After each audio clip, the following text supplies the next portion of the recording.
Olá, querido amigo, seja muito bem-vindo a mais uma classe dos professores.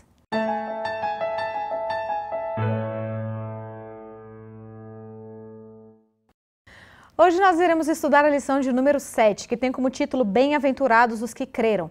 Mas antes da gente começar, eu vou pedir sua ajuda para divulgar o projeto da classe dos professores. Como você pode fazer isso? Se você não é inscrito ainda no nosso canal do YouTube Adventistas Lago Sul, corre lá, se inscreve, ativa o sininho das notificações para você receber mensagem quando tiver vídeo novo no canal. Clica no joinha que está aqui embaixo, deixando o seu like e compartilha com as pessoas que você conhece. Assim você também ajuda a espalhar o Evangelho de Cristo e a apressar a sua vinda. E por último, não esquece de deixar o seu comentário aqui embaixo. Fala o seu nome, de onde você está nos acompanhando, deixa o seu pedido de oração. É claro que aqui no ar a gente não consegue falar todos, mas nos bastidores nós lemos e oramos por cada pedido de oração e vibramos também com cada agradecimento, com cada história, cada milagre que vocês trazem aqui pra gente. E eu queria deixar um abraço especial para algumas pessoas que estão sempre assistindo e comentando nos vídeos aqui embaixo. A Kátia Santos, que acompanha a gente de Jaguaré, no Espírito Santo. A Shirley, que é professora e pede oração por ela. A Eloá Maria, de Salvador, na Bahia, ela está pedindo oração pelo marido dela, que ainda não é adventista. A Marinela Janela, de Moçambique.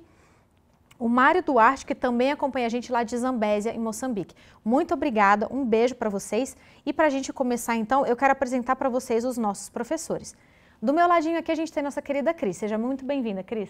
Olá, que bom estar aqui com vocês para aprender mais da Palavra de Deus. Amém, é bom ter você. Do lado dela a gente tem o nosso querido Dalmo. Bem-vindo, Dalmo. Que bom estar aqui mais uma vez, compartilhar dessa lição. E do lado dele, nós temos o nosso querido Verivelto, que é o idealizador aqui da classe dos professores. Bem-vindo, Verivas. Estamos aqui juntos mais uma vez, graças a Deus. Amém. Eu sou a Jéssica, sou membro aqui da Igreja Adventista do Lago Sul, assim como a Cris, o Dalmo e o Verivelto. Para a gente começar, Verivelto, será que você poderia, por favor, fazer uma oração? Oremos. Senhor Jesus, obrigado porque vamos abrir agora a sua palavra. Obrigado porque nós temos esse privilégio hoje de poder estudar a sua palavra, de poder compartilhar as suas palavras, aprender um pouco mais sobre ti a cada dia, mas que esse conhecimento, que essas palavras não possam ficar apenas no nosso íntimo, mas que nós possamos espalhar para as pessoas ao nosso redor. Que as pessoas possam ver em nós você, que nós possamos ser um reflexo seu para as pessoas que convivem ao nosso redor. Esteja conosco durante esse estudo dessa lição, nos abençoando e nos guardando. Amém. Amém. Muito bem. Lição de número 7. Bem-aventurados os que creram.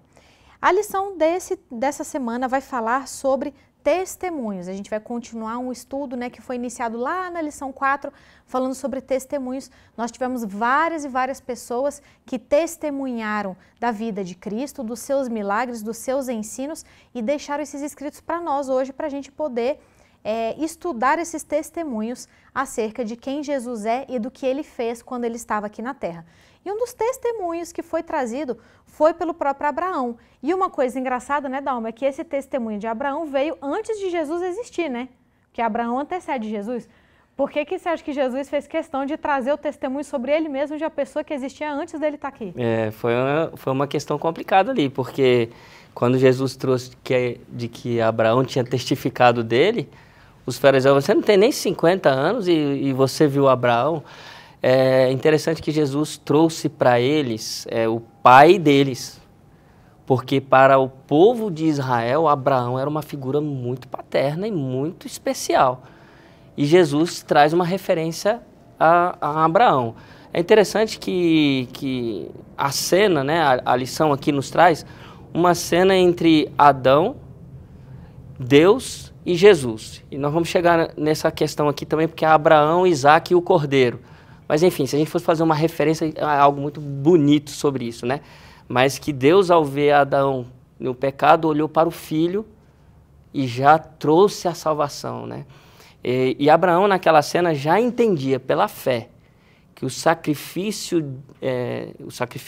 sacrificar o filho dele representava alguma coisa referente ao Messias que viria. Quase que Abraão entendendo, caramba, Isaac é o Messias? Mais ou menos assim.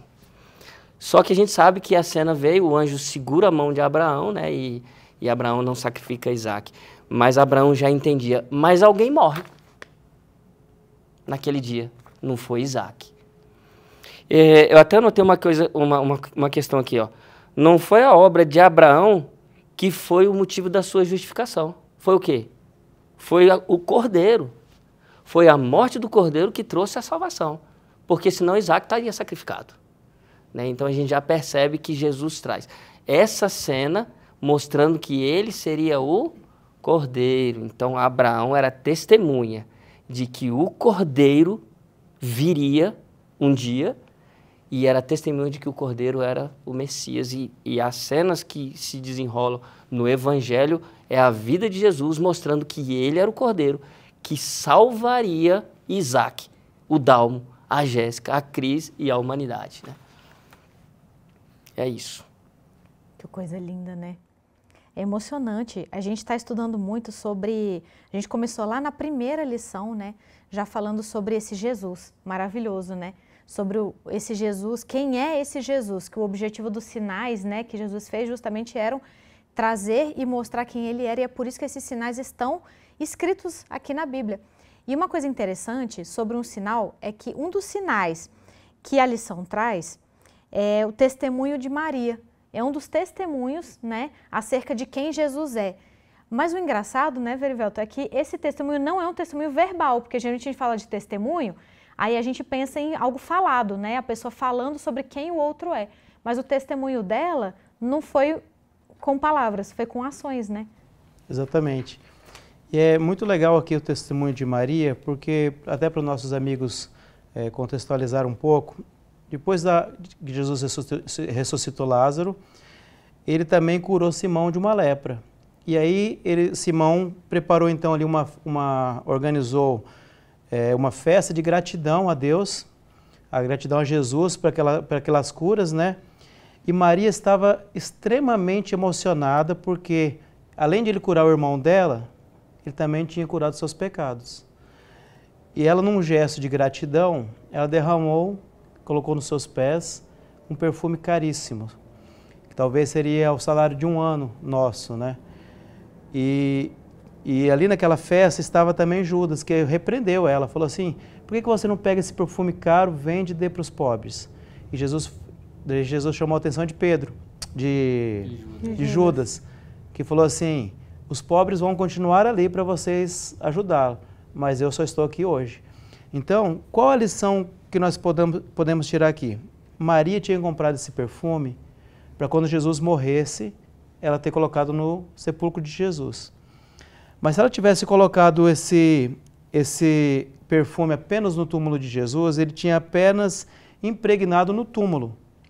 Não tinha feito algo para Jesus. Nesse momento aqui, ela estava prestigiando o que Jesus fez para ela em vida. Jesus ainda estava ali presente em vida. E muitas vezes a nossa vida nós fazemos isso. Nós lembramos da pessoa depois que a pessoa morre. Daí a gente faz homenagem, a gente leva flores no túmulo, entendeu? Mas quando a pessoa está em vida, muitas vezes a gente esquece daquela pessoa, entendeu? Muitas vezes a gente não dá o valor que aquela pessoa merece. E Maria, pela gratidão que ela tinha de Jesus, ela estava aqui fazendo tudo isso em vida. E Jesus estava ali, ela estava demonstrando para Jesus a sua gratidão. E Jesus queria que ela continuasse mostrando a gratidão para ela. Por isso que Jesus repreendeu Judas, né? Porque os pobres vão continuar ali para vocês ajudarem. Mas eu só estou aqui hoje. Verivelto, sabe o que eu acho interessante também? É que nessa repreensão que Jesus faz para Judas, Jesus sabia que o coração de Judas não estava interessado em ajudar os pobres. Jesus já sabia. E a gente conhece a história de Judas. Judas, ele gostava de dinheiro, né? E ele era meio ganancioso. Então, assim, Jesus também, quando repreendeu Judas, não era só porque ele sabia realmente que não havia o interesse em ajudar ninguém. Ele estava muito mais preocupado de ter gastado uma coisa tão cara, né? E não muito tempo depois ele vai vender Jesus, né? Para a gente estar próximo do sacrifício dele, e ele está próximo ali para fazer uma oferenda, né? Exatamente. Só que diferente. Isso. Então, para ele, o valor não era as pessoas. Estava visando lucro. Para ele foi uma perda, né? E engraçado, uma coisa que a gente também esquece é que Jesus, quando estava aqui nessa terra, ele era humano também. E eu fico pensando, às vezes, no quanto aquilo ali, aquele gesto de Maria, foi um bálsamo para o coração do próprio Jesus.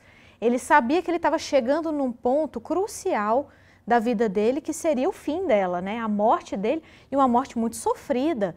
e o sofrimento psicológico pela separação de Deus, aquela coisa toda. E assim, eu imagino, eu vejo hoje a situação do mundo e eu fico pensando o tanto que Jesus deve ficar triste com as coisas que ele vê. As pessoas que ele tanto ama negando que ele existe, as pessoas que ele tanto ama cometendo atos assim, atrocidades horríveis.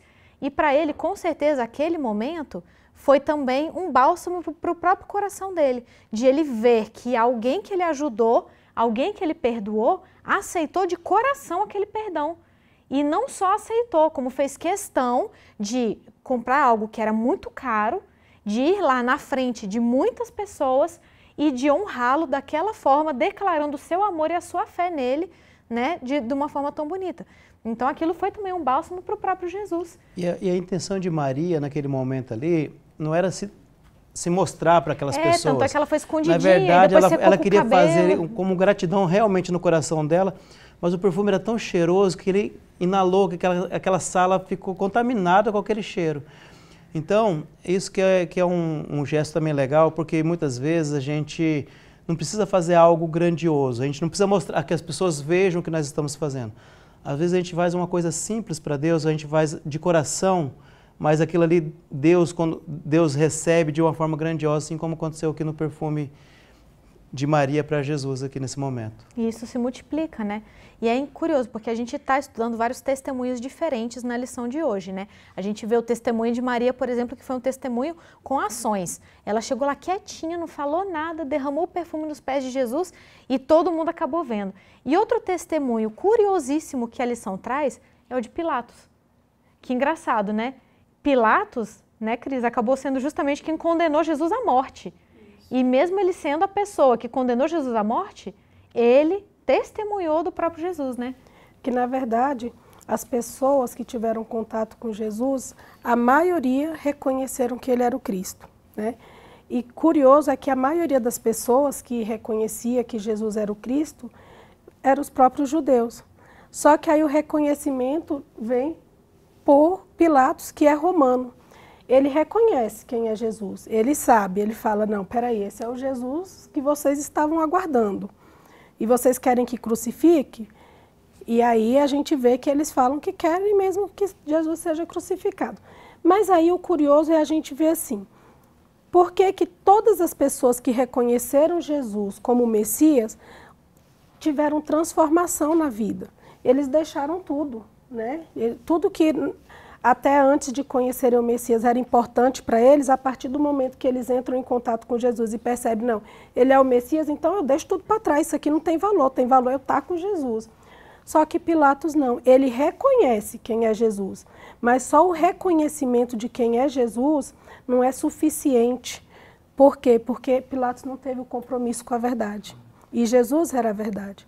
E aí, ao contrário daqueles que, peraí, eu reconheço que eu tenho um Messias e tudo que eu vivi até agora não tem valor nenhum, porque agora eu encontrei a fonte da vida, diferente disso, Pilatos ele não quer abrir mão do status dele, né? Porque ele sabe que se ele declara Jesus como inocente, mesmo ele sabendo que Jesus era e ele coloca isso, Jesus é inocente, ele sabe que ele ali estaria comprando uma briga com o imperador romano, né? E ele poderia perder ali seu cargo, e ele poderia perder muitas coisas que para ele tinha valor, só que ele não entendeu que o valor do que ele estava ali priorizando era só aqui, para agora, para esse momento.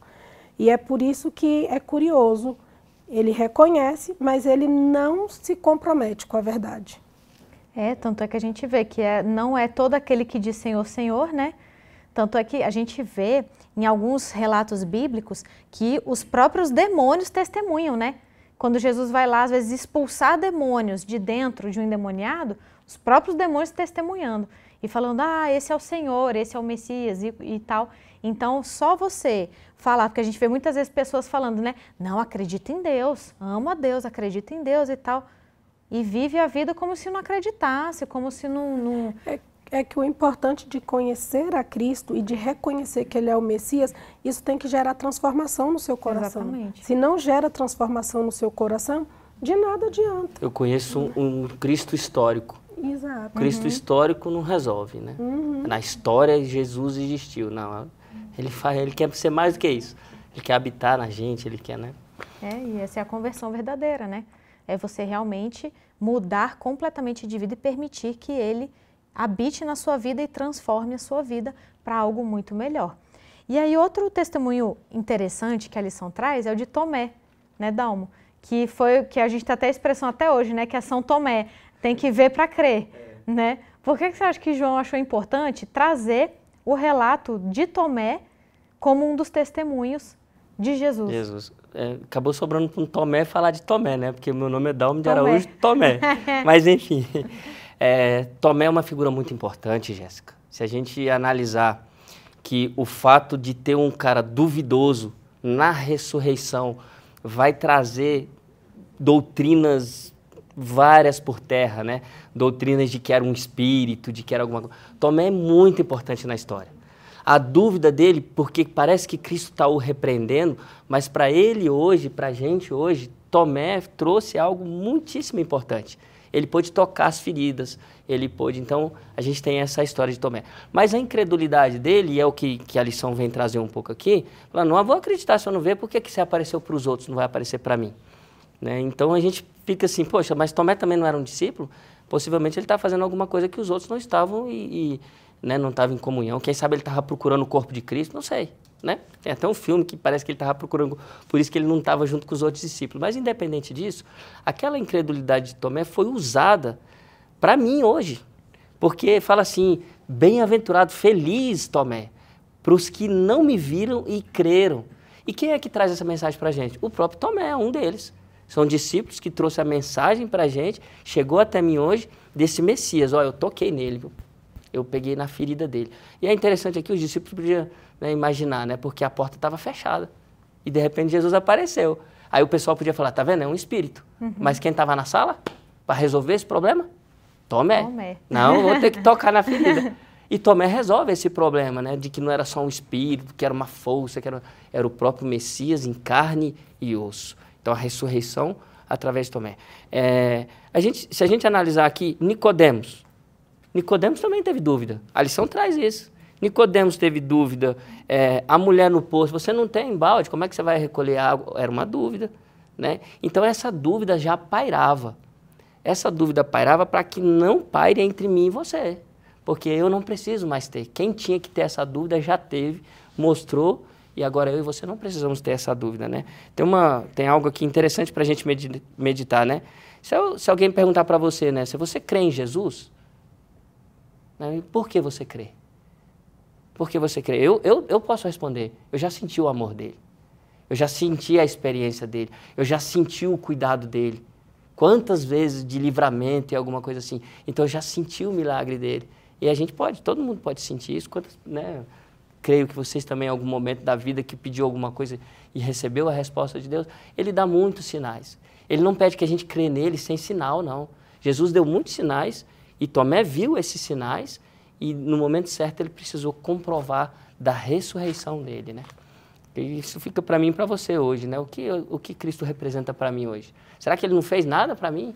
Né? A gente estuda a palavra dele aqui, quanto conforto traz para a gente, né? E esse é justamente o título da lição de quinta-feira, né? Que é Nosso Testemunho de Jesus, né, Verivas? E o engraçado é que muitas vezes tem gente que fala, né? Eu já tive amigos que falaram isso, falaram assim, eu leio, eu vejo lá falando na Bíblia desses milagres, dessas coisas, mas na minha vida eu nunca vi nada disso acontecer. Então, ou Deus, eu tive um amigo que falou desse jeito, ou Deus não existe, ou ele está operando alguma coisa na minha vida e eu que estou cego demais para ver, porque eu não vejo esse bando de milagres, esse bando de livramento, esse bando de coisa que fica sendo relatado por aí. Mas a lição, inclusive, ela traz, isso é muito interessante que você falou, Dalmo, nosso testemunho de Jesus, porque até agora a gente leu e a gente estudou sobre o testemunho de outras pessoas, né? Testemunho de Tomé, o testemunho de Maria, o testemunho de Abraão, o testemunho de cada um dos discípulos, né? De tantas e tantas pessoas, mas e o nosso testemunho, né, Verivelton? É importante pra caramba hoje. Sim, e é engraçado porque a gente tem aquele ditado, né, que eu só acredito vendo. Tem até uma brincadeira que circula nas redes sociais que a pessoa fala assim, eu só acredito vendo, eu vendo, não acredito. Então, é claro que é muito mais fácil você acreditar em Jesus quando você está vendo os seus milagres. Se eu estou vendo o milagre de Jesus, ali é muito mais fácil acreditar. Hoje nós não estamos vendo o milagre de Jesus, mas nós temos muito mais informações do que as pessoas tinham naquela época dos milagres. Aquela época no milagre, a pessoa só via o milagre e nada mais. E hoje nós sabemos do milagre, dos acontecimentos pelos escritos que João deixou aqui para a gente. E também, hoje nós vemos a profecia se cumprindo, né? Hoje nós não vemos o cumprimento de inúmeras coisas que está escrito na Bíblia, como guerras, nações contra nações, reinos contra reinos, fome, terremoto. São cumprimentos de hoje, daquela época que Jesus disse na Bíblia. Então, hoje a gente não tem os milagres em si, mas tem o cumprimento das profecias. Então, é claro que a gente não... Se eu estivesse vendo um milagre, poderia mais fácil a minha fé, mas não. Hoje, nós temos muito mais possibilidade de ver, de aprender sobre o testemunho de Jesus do que daquelas pessoas naquela época vendo apenas um milagre. E como já falamos em outras lições, um milagre em si não quer dizer nada, né? Porque até o próprio Satanás pode fazer milagres. Só isso não justifica. O milagre em si é só o sobrenatural. Mas é a conduta, é a vida, é o testemunho, é como que a pessoa age no dia a dia, como que a pessoa age na sua maneira de viver, né? Então, tudo isso está interligado para a gente saber quem são as testemunhas de Jesus. E hoje eu me pergunto, será que eu sou a testemunha de Jesus através dos meus atos, da minha maneira, de como eu estou agindo? Estou sendo uma testemunha ou não? Uma pergunta para se pensar. E eu acho que quando você colocou aí, hoje a gente não vê os milagres. A gente vê, só que a gente está esperando coisas muito grandes, coisas grandiosas, mas se a gente olhar ao nosso redor, todos os dias a gente vive um milagre, né? Todos os dias, se a gente, talvez estejamos como o colega da Jéssica, que eu estou tão cego que eu não consigo ver esses milagres. Talvez pela correria do nosso dia a dia, a gente não consegue observar os pequenos milagres e a gente fica esperando grandes milagres, igual, eu quero ver o paralítico andar, eu quero ver o mar se abrir, né? Então, talvez seja isso, que a gente não consiga enxergar esses milagres. E eles existem, né? Tem até um livro da Casa Publicadora que é do Milagres dos Dias Atuais, né? Falando justamente sobre milagres trazidos, né? Contados, principalmente por missionários, né? No campo missionário e tal. E a gente então tem que ter em mente que os testemunhos, eles são extremamente importantes.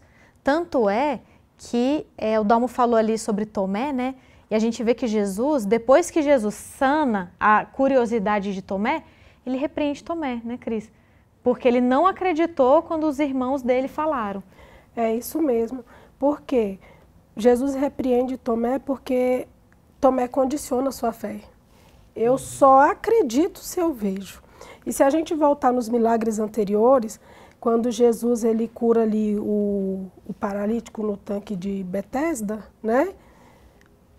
O paralítico não condicionou. Ele simplesmente foi lá. Jesus não tinha prometido nada para ele, só falou, vai lá e faz. Ele foi lá e fez. Quando a gente vê a cura do filho do soldado também, o soldado também não condicionou. Não falou assim, não, mas você tem que fazer para eu poder acreditar. Não, eles foram lá e acreditaram. Então, quando Jesus ele repreende Tomé, é porque ele quer mostrar que a fé é uma parte central do nosso relacionamento com Deus, né? Então, a gente também precisa confiar no testemunho das pessoas. Porque se hoje a gente fizesse como Tomé, certamente estaríamos todos perdidos. Porque nós temos o quê para acreditar em Deus? Só o testemunho. O testemunho, é o que ficou gravado, O que ficou gravado, é o que está na Bíblia. Então, assim, eu não tenho contato com Abraão. Eu não tive, né? Eu não tive contato ali com os discípulos. Então, assim, se eu colocar assim, não, mas eu só acredito se eu ver, então certamente eu estou também me colocando numa zona de perigo, para perdição. E eles eram amigos dele, né? Não dava para acreditar nem no amigo, não. Eram os desconhecidos, né? Se fosse um desconhecido que falou, mas eram os discípulos que estavam com ele. E que andavam com ele, que conhecia Jesus, que sabia que Jesus prezava pela verdade. Rapaz, sou eu, Pedro, que estou falando, não é qualquer um não, né? E sabia, né? Jesus prezava pela verdade. Se eu andei com Jesus, eu também, meus amigos, pelo menos, é para falar a verdade também, né? Então, eu acredito que foi nesse sentido que Cristo repreende Tomé para que ele entenda que ele precisa ter fé, antes de condicionar, né? Quantos ainda vão precisar falar que Jesus é o Messias, que Jesus é o Cristo para a gente crer? Quantos ainda? Né? Tantos já falaram, precisa de mais? Tantos já experimentaram. Quantos ainda vão precisar disso? E tem pessoas que ainda estão esperando. Eu só vou acreditar no dia que Jesus descer, né? E mostrar isso aí tudo. Só que se você ficar esperando, você pode ser tarde. Não fique esperando, não. Acredite no que está na Bíblia, estude, para que você não corra o risco de ficar... Tomé teve a chance, né, de tocar, mas se você estiver esperando, eu só vou acreditar o dia que Jesus descer nas nuvens do céu, aí talvez ali já seja tarde demais para você. Então fica aí a lição para a gente dessa semana, para a gente analisar o nosso coração. Eu estou sendo igual o paralítico do tanque de Betesda, que Jesus fala para mim, levanta, pega o teu leito e anda, e eu acredito e levanto, ou eu estou sendo igual Tomé, que só acredita depois que acontece alguma coisa. Então, os testemunhos estão aqui por um motivo. Nada que está na Bíblia é por acaso, nada. Nenhuma história, por mais estranha que seja, por mais que no primeiro momento você não entenda, nada está por acaso. Tudo que está aqui foi colocado, né, a dedo, foi selecionado a dedo e é muito importante. Então, que nós possamos estudar, ler os testemunhos trazidos para nós por outras pessoas e que possamos crer nesse Jesus maravilhoso, pregar sobre ele, deixar ele entrar e operar transformação na nossa vida para que nós não sejamos também como Pilatos, né? E que nós possamos amá-lo de corpo e de alma. Cris, você faz uma oração para a gente encerrar, por favor? Sim, vamos orar. Querido e amado Deus, nós agradecemos porque aqui estamos para aprender mais dos teus milagres, Senhor. Que nós possamos, assim como o paralítico do tanque de Betesda, acreditar e confiar nas tuas promessas. Que nós não sejamos como Tomé, que colocamos em dúvida, em xeque a tua verdade, Senhor. Por favor, esteja conosco, nos ajude a perseverar até o fim, quando o Senhor voltar para nos buscar. Nós te pedimos isso e agradecemos no santo e agradável nome de Jesus. Amém. Amém. Muito obrigada pela sua companhia. Mais uma vez, nunca se esqueça, a classe dos professores não substitui o estudo diário da sua lição. Então, todo dia de manhã, pega a sua Bíblia, pega a sua lição, vai ter o seu momento com Cristo, que Ele está te esperando e vai ser a melhor hora do seu dia. Muito obrigada pela sua companhia. A gente te espera semana que vem para mais uma classe dos professores.